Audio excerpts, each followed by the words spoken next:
본 예언은 불초한 종이 20년 전에 종말에 크게 역사할 세계 열방 나라들에 대해서 알게 해달라고 하나님께 간절히 기도하는 중에 수십 개 나라에 대해서 성령의 감동하심과 천사의 계시와 특별히 구약 예언서의 열방 나라들에 대한 흥망성쇠를 기록한 말씀들이 깨달아지면서 계시된 예언입니다.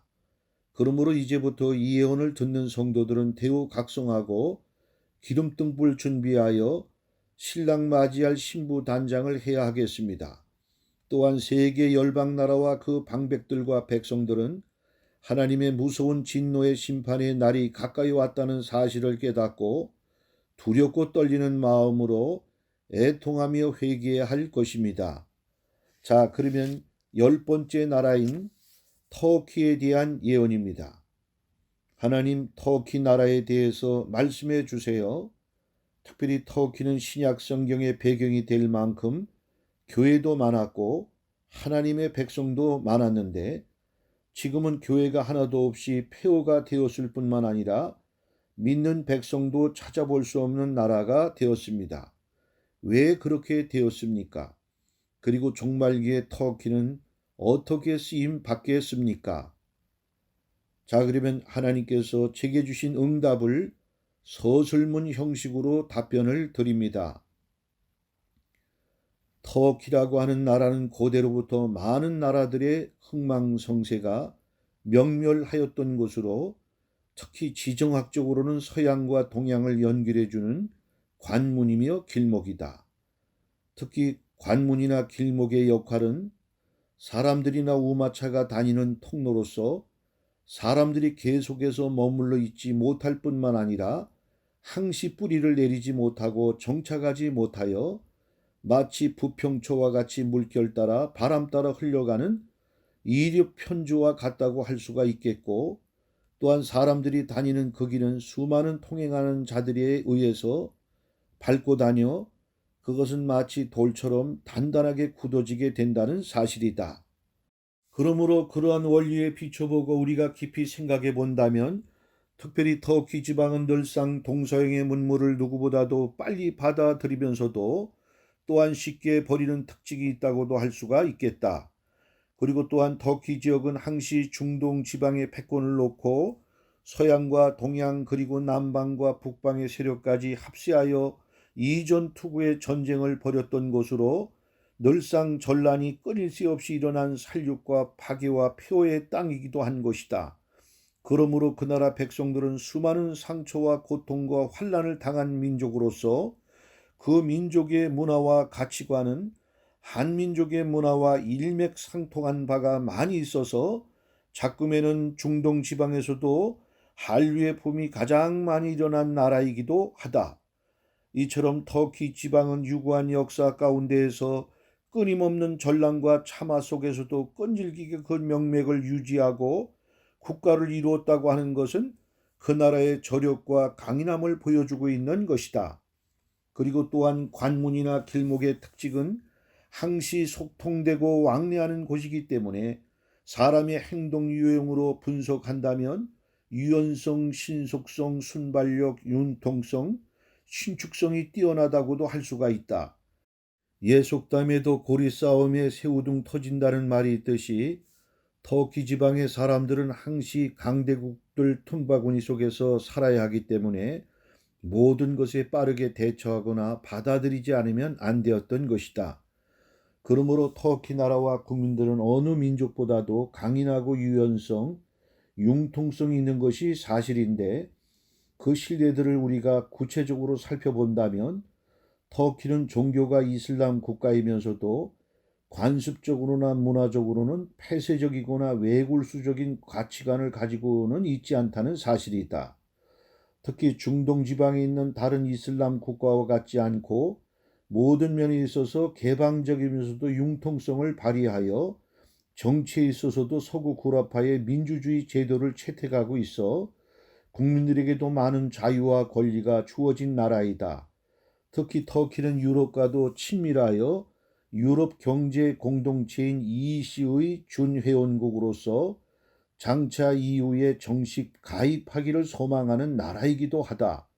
그러나 터키는 다른 이슬람 국가와 같이 종교적으로, 정치적, 경제적으로도 이슬람의 여러 기구에 가입하여 중동 지방의 이슬람 여러 국가와도 친밀할 뿐 아니라 긴밀하게 협력해 나가고 있다는 사실이다. 그리고 세계 최강대국인 미국과도 친밀하여 중동 지방의 여러 다른 반미 국가들에게도 미움을 사기도 하지만 본래 터키 민족의 사통팔달하는 유연성과 융통성이 있기 때문에 원수진 나라가 많지 않아 국제적으로 잘 소통하고 있는 것이다.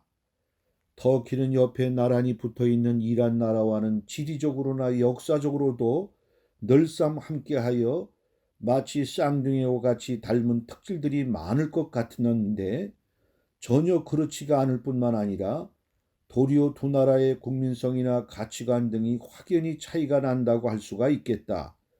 그리고 그 영향의 여파가 문화, 정신, 신앙, 정치 등 모든 전반에 걸쳐서 크게 이질적으로 나타나고 있다. 장차 터키는 구라파 이후의 회원국이 될 뿐만 아니라 저 그리스도가 출현할 때에 다른 어떤 민족보다도 발빠르게 환영하고 지지하며 협력하게 될 것이다.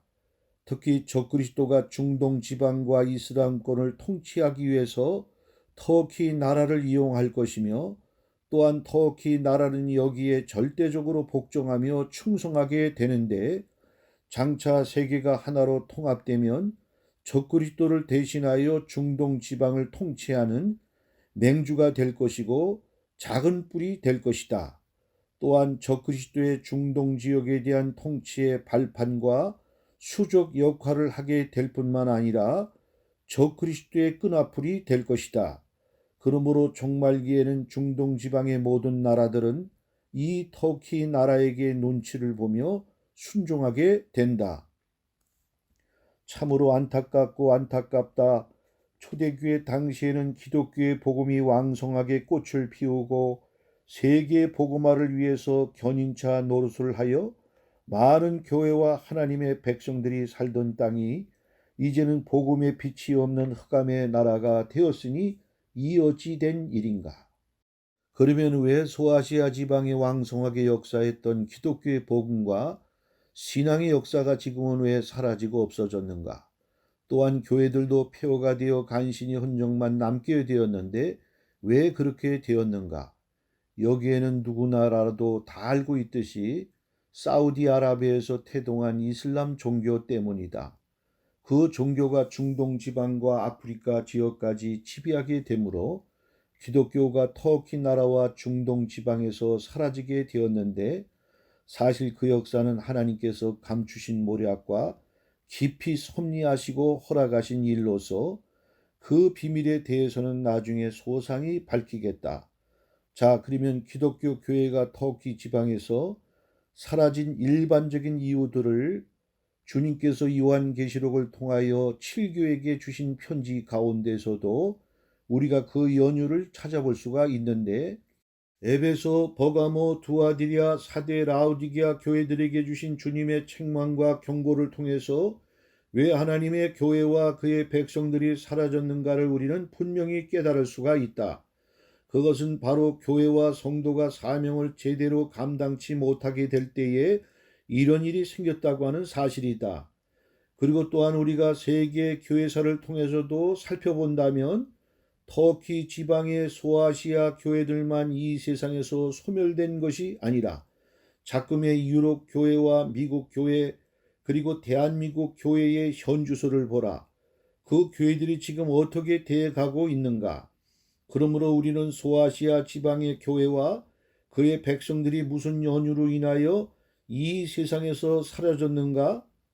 뿐만 아니라 현재는 왜 없어졌는가의 퀘션 마크를 우리가 가지지만 제대로 된 신앙의 안목을 가지고 있다면 다 깨닫게 될 것이다.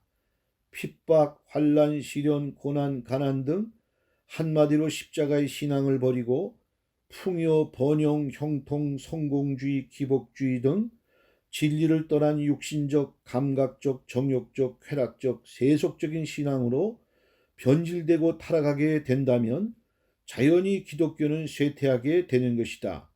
그러므로 기독교가 전파되는 어떤 곳, 어느 민족이든지 간에 위와 같은 상황이나 환경이 똑같이 이루어지게 된다면 동일한 법칙이 적용될 뿐만 아니라 그대로 이루어지게 되므로 소아시아 지역의 교회와 같이 된다고 하는 사실이다.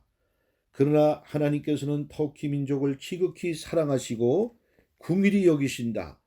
비록 종말기에 이르러 사단 마귀의 하수인이 되어 적 그리스도를 추종하는 수하가 되었지만 기독교의 복음을 최초로 전파하여 왕성하게 신앙의 꽃을 피웠던 초대교회 당시의 터키를 하나님은 기억하신다.